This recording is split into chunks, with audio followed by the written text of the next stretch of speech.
episode. But don't worry, episode 7 Yes. is coming next. Okay, and that one right. Is That all sounds good. about publishing. I think I'm ready to publish So- this to Apple Podcasts. Right, how do I get it in there? Where's the upload podcast to Apple Podcasts button? Oh my God, don't they have one? Oh, great. I'll bet Apple even charges for that now, right? This episode is all about publishing and podcast hosting. When you think of podcasting, you probably imagine dull, poor quality, distorted conversations being held between people you'd never ordinarily listen to, even if they were in the same room.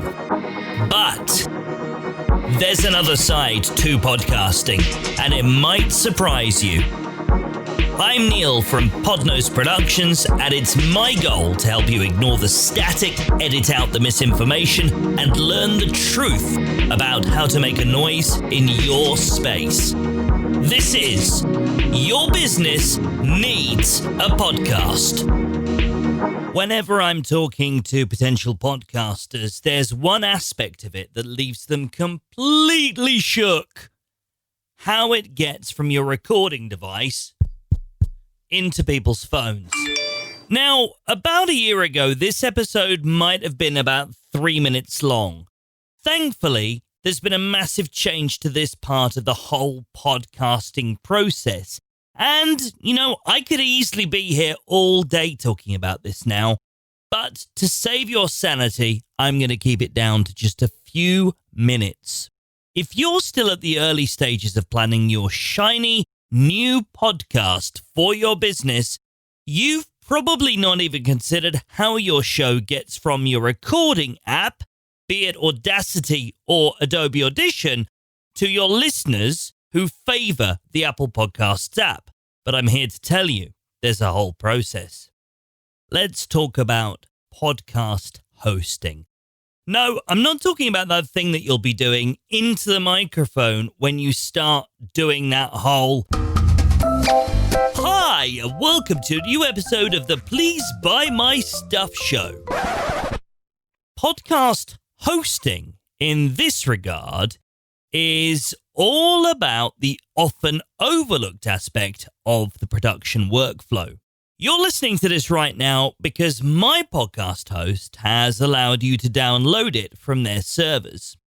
It works in much the same way as a website host. You can't just make a website and then stick it on the internet, can you? And it's the same with a podcast. You need a place to store all those MP3 files and then make it easy to share them. You get a podcasting host. Now, there are loads to choose from, and they all do largely the same thing. The difference really comes down to features and price. The more expensive ones usually offer more detail in the stats, so you can more easily track and measure what's working. They'll also provide easier integrations and more accessibility to other platforms. I'll leave you to decide which platform is best for you and your unique needs. But here's a golden nugget of advice for you. I'll help you by telling you which platform I feel like you absolutely need to avoid, like it's an unmasked child in a health clinic. When Spotify took a decision to step into the podcasting space, they began a very aggressive campaign of acquiring as much real estate as they could, including getting popular shows in on exclusivity deals and other clever strategies. Another tactic they employed is one of the darkest parts of podcasting. So dark, it deserves some spooky music. Cue spooky music, please! In 2015, there was an app created which took people's short audio content and allowed it to be shared via their social channels. It was called Anchor. And everyone was like, okay, cool story, bruh, but we got voice notes and audio boom for this already. But when they decided to update it in 2018 to allow for people to use podcast-length audio, suddenly people started to take notice, including Spotify, who ended up buying it. A lot of people use Anchor, and it's become one of the most widely known brands in podcasting. It's the Blue Yeti of podcast hosting. But much like that plasticky piece of noisy bullshit, those who want to get the best out of their podcasting experience will avoid it. Here's why hosting your podcast on Anchor might not be the most well-advised move. Once you upload your audio to Anchor, it's very difficult to do anything else with it. Their terms and conditions mean that if you decide to move your content to another distributor, you're going to struggle to get them to agree to migrate. While we're on the subject of their very mysterious terms and conditions, let's go into the really creepy aspect. They own your content. Now, of course, they claim they don't, and they have very cryptically worded T's and C's, which they claim prove that you own your content at all times. But this is yet to be tested by a major podcast. If you make it big, there's nothing to suggest they won't activate all their rights management and profit from your success whilst squeezing you out. They actually have some really scary legal words in there, like transferable, which some content lawyers have suggested means that any of their other users can use your content freely and with no comeback from you. This might become a problem if, say, they take on a big influencer who has no talent and they want to steal your talented content and pass it off as their own. With Anchor's help, there's nothing you can do. As I record this, the brilliant James Cridland at Pod News has a story on his podcast and blog about a pirated show which has no fewer than 5 pirated versions that can be found via Apple Podcasts and hosted by Anchor. This means they're making cash off the back of the derivative work that they didn't create, and the original producer is not seeing a penny of that. Since I posted about this on LinkedIn, there have been other podcasters that have come forward to me and said, yeah, this happened to me too. For some reason, somebody's ripped off my show and put all my own artwork to it, but it's not coming from me. Think! There's also the tiny matter of them controlling your feed. When you use a paid and credible host, you get given an RSS feed, which you have total control over. You own that feed and can use it to access the individual creator pages on apps such as Google and Apple Podcasts. This means you can see more specific stats, such as what device was used and whether they had the latest version, which can help you with your content targeting. If you've uploaded via Anchor, you can't, because Anchor controls your RSS feed. And they don't want you to be able to use it to directly access those pages with it.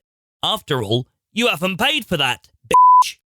Let's talk about the obvious issue that most savvy business owners will take into consideration. The flawed business model. I mean, how long can they sustain this? How does a business survive using a free model? If they go under, they're going to be taking your content with them. And if that happens, suddenly, overnight, and without warning, all that hard work you've done is gone forever. The more scrupulous hosts will offer you migration options. Anchor won't. And perhaps the most important deterrent from using Anchor, the stigma. Anchor is the platform responsible for the biggest number of pod-faded shows of all platforms. Why is this important? Well, it means that there's something about using them which discourages longevity. There have been rumours since day one of empty and broken promises over revenue share.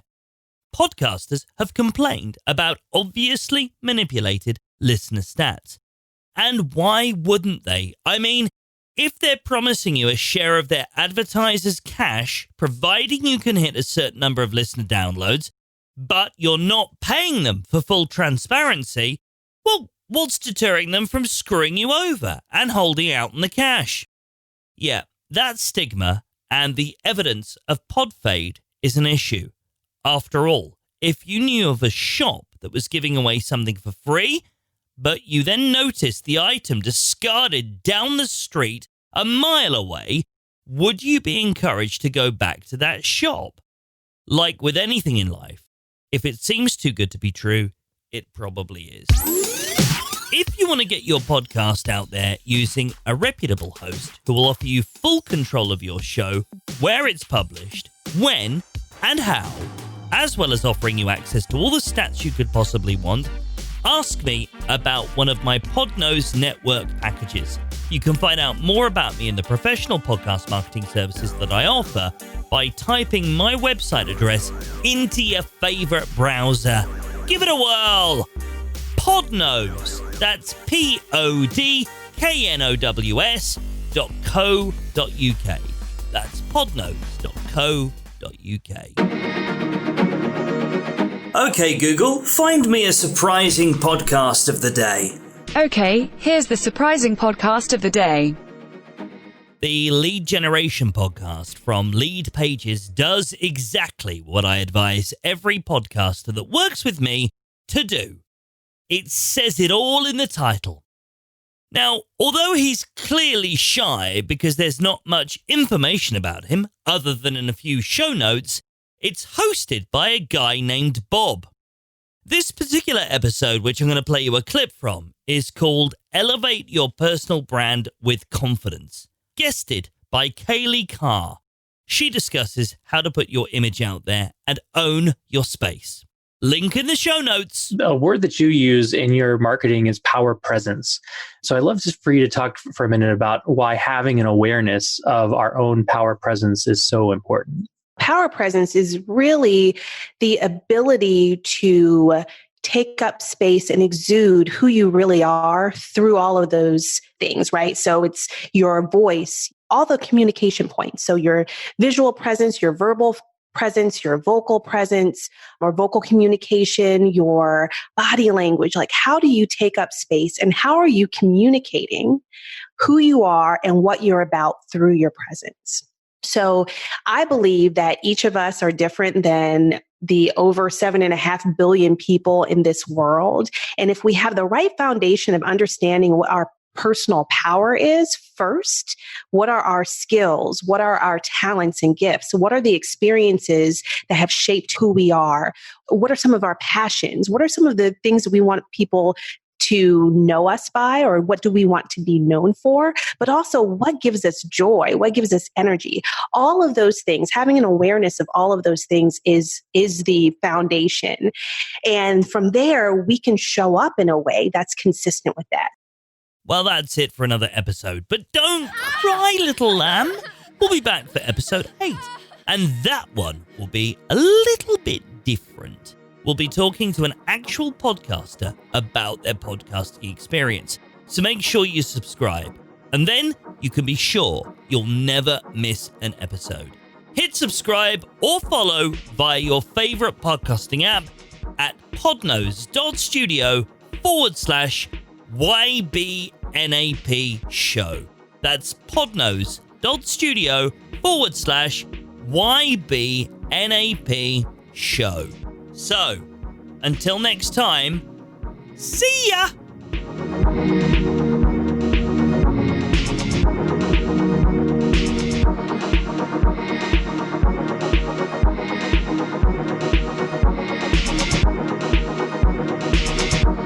Podnose Productions.